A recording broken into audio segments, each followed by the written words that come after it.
আমি বললাম যে দেবতে কালিম্পংয়ের পাহাড়ের ওপর রাত 12টার সময় 1টার সময় আপনি মিটিং করছেন রোজ ভ্যালির মালিক গৌতম কুণ্ডুর সাথে, এই সুদীপ্ত সেনের সাথে, সাথে মুকুল, সাথে কুণাল, পশ্চিমবাংলার মুখ্যমন্ত্রী রাত 12টা-1টার সময় কালিম্পংয়ের পাহাড়ের ওপর আপনার কি দরকার চিট ফান্ডের মালিকের সাথে মিটিং করে? কোন জবাব নেই। এবং যে 22 জনের নাম আছে, আরো নাম বেরোবে। সুদীপ্ত সেনের চিঠিতে আছে অ্যানেক্সচার ABC। কোথায় সে অ্যানেক্সচার? আজ না হোক কাল বেরোবে।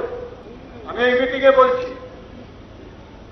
কবে কোথায় সুদীপ্ত সেনের ভারত ভ্রমণের ডায়েরি বেরোবে, কিন্তু এটা দয়া করে জানা মমতা ব্যানার্জি, পুলিশের লোকেরা, এরপরে সিবিআই এসবে নিশ্চয়ই জানাবে।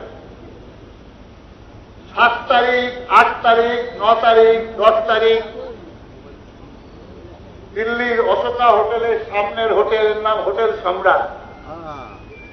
হোটেল সম্রাটের দ্বিতীয় তলায় ওই 4 জন ছিল, 4 দিন ধরে সেই নাম বেরোবে। কিন্তু মমতা ব্যানার্জি যদি সাহায্য করবে তাড়াতাড়ি বেরোবে, আর আমাদের যদি নিজেদের বের করতে একটু সময় লাগবে, আমরা তাই করবো।